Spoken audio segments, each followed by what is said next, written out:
vais vous montrer sur le grand métier. Il a été longtemps mon préféré parce que c'est mon mari qui l'avait fabriqué et puis parce que c'est un travail qui est à la fois très physique et très artistique. On mélange les deux et il y a un entretien du corps en même temps qu'un entretien de l'esprit. Ça me plaît beaucoup. Je suis en train de tisser une étole en mohair.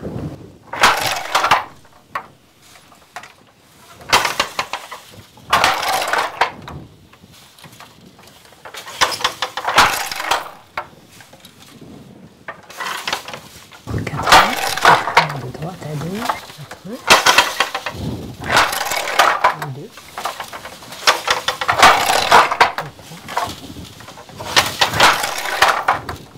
Quand on arrive à la phase de tissage, proprement dite, sur le métier, il s'est passé tout un tas d'opérations en amont, qui est la réflexion, le choix des matières, les calculs. Il y a eu toute la préparation de la chaîne. La chaîne, ce sont les fils qui sont tendus sur le métier à tisser. Là, ce sont des processus qui sont complexes et rigoureux. J'enroule du fil qui va me servir à passer la trame. C'est un fil mohair légèrement bouclé et je respecte une forme de cône en faisant ma canette pour qu'elle se dévide facilement.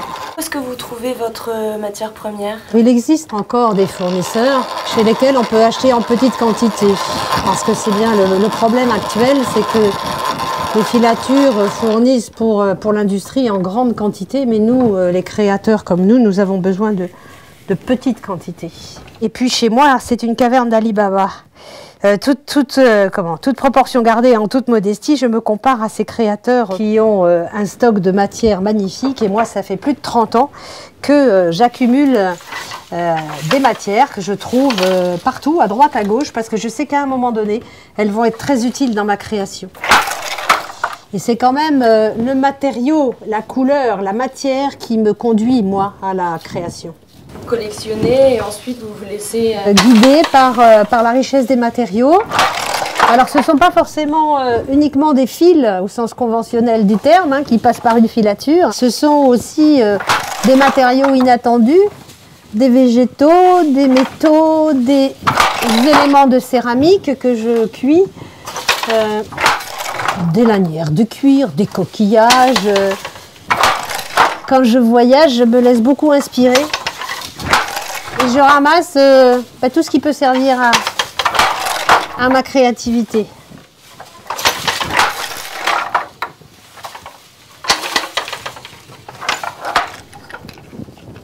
La chaîne est répartie ici dans 4 cadres, mais on peut en avoir beaucoup plus. J'ai des métiers à 8 et on peut être sur 32 cadres si on a envie. Plus de cadres possèdent le métier et plus le tissu va être complexe. Donc on a réparti les fils dans les tiges métalliques qu'on appelle des lisses. Il y a un petit œilleton central qui permet de passer le fil. Et cette répartition-là est donc faite sur 4 cadres. Cela me permet d'avoir un certain nombre de combinaisons à ma disposition.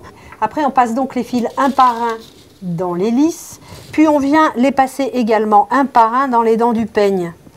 Le peigne a pour fonction de tasser le fil de trame qu'on va tisser et également de bien garder la régularité de la largeur et du parallélisme des fils. Il n'y a plus qu'à soulever les bons cadres à l'aide de pédales ou de manettes pour obtenir le motif désiré.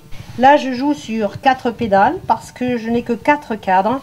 Et avec 4 cadres, on peut se débrouiller avec 2 jambes. C'est un peu comme être musicienne en fait. Ah oui, il y a un parallèle avec la musique.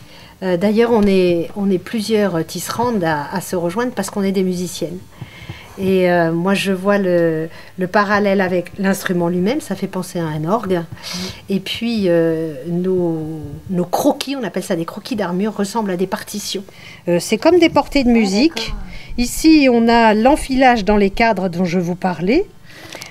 C'est donc sur 4 lignes. Ici, on a les combinaisons de cadres telles qu'on va pouvoir les utiliser. Et puis ici, on a l'ordre dans lequel on les utilise et le choix qu'on fait. Et selon le choix et l'ordre, eh bien, on obtient, vous voyez, des effets différents. J'aime beaucoup l'objet. l'objet même avec lequel on tisse, qui s'appelle une navette. Dans cette navette, on insère la canette. C'est tout à la fois en force, en douceur. Ça doit être absolument lisse pour ne pas accrocher le tissu. C'est grâce à ça que le vide devient plein. On agence des fils. Alors ils sont parallèles, mais c'est du vide. Et puis à un moment donné, la navette intervient. Et là, on a du plein. J'aime beaucoup cette symbolique-là. Cette passion, c'est venu comment? Le déclic lui-même, je ne m'en souviens pas. Ma mère m'a dit que je voulais être potière ou tisserande quand j'étais jeune. Potière, je m'en souviens très bien, j'ai toujours aimé et manipulé la terre. Après, elle était couturière, donc elle était dans les tissus. J'ai peut-être dû, quand j'étais petite, avoir accès à un petit métier à tisser, c'est possible. Et ça a déclenché mon envie. Après, plus tard, je me suis demandé, mais qu'est-ce qui me fait tisser? Bon, j'aime la couleur, j'aime le doux, j'aime le tissu, mais ça ne me suffisait pas comme explication. Et je me suis rendu compte en me reliant à des origines lointaines africaines et en apprenant à tisser sur métier africain que ce qui m'a mené à tisser, c'était de construire une histoire, tisser des liens au sens propre comme au sens figuré. J'ai une production maintenant qui est plus dans la sculpture, dans la pièce d'art mural, dans laquelle je peux m'exprimer artistiquement plus librement que sur une pièce utilitaire. Et là, je tisse beaucoup sur mon petit métier à tisser africain, des bandes symboliques dans lesquelles je fais se rencontrer des matériaux différents qui sont porteurs de sens pour moi. Je travaille un petit peu sur mon histoire familiale et sur les rencontres avec les gens. Donc ce métier, c'est le même modèle que l'autre, sauf qu'il est moins large. Mais j'ai 4 cadres à ma disposition, 4 pédales avec lesquelles je joue. Selon les cadres soulevés, je vais faire apparaître des motifs différents. J'ai tissé aussi quelque chose de très symbolique. C'était une commande pour aller dans une case, un habitat africain traditionnel. La personne voulait une tenture qui fasse référence au voyage et au moment vécu en Afrique. J'ai tendu une chaîne en laine aux couleurs qui me semblaient être, moi, très proches de la réalité de notre voyage en Afrique.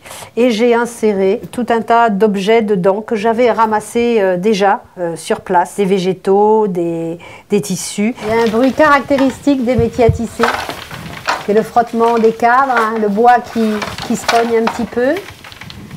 Et quand on lance la navette aussi, ça produit un bruit très particulier. Ma fille a été élevée sous les métiers à tisser, on peut dire. Ce qui fait qu'elle a une tendresse particulière quand elle entend le bruit de la navette. Pour elle, c'est un bruit extrêmement familier. Alors ce métier à tisser fonctionne sur le même principe que les précédents. Simplement, il a plus de cadres.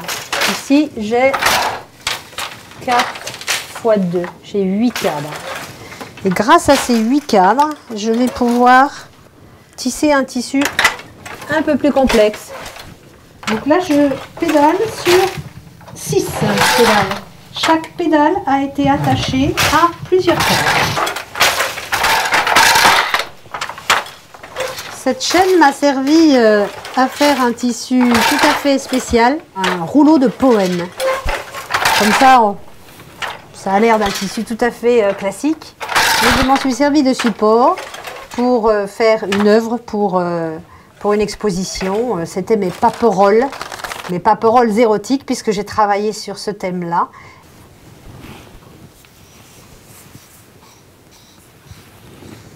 Voilà un exemple de dérive à partir d'un tissu classique, presque ordinaire, selon l'idée directrice. J'en ai fait autre chose. J'ai collaboré avec un ami poète et imprimeur. Ça, c'est du coton brut, tel qu'il sort de la fleur de coton au Sénégal. C'est un ami sénégalais qui m'a dit l'année dernière, je vais te planter un champ de coton. Donc j'ai eu le grand plaisir cette année d'avoir mon coton. Et puis, il a fait filer les femmes du village pour que j'ai un fil de coton filet main. Donc là, je vais avoir un grand bonheur à tisser ce coton parce qu'il est très chargé symboliquement. C'est le fruit d'une rencontre, c'est un un coton qui a été spécialement planté pour moi, spécialement filé pour moi. Donc je vais vraiment rendre hommage à tous ces gens-là dans une œuvre particulière.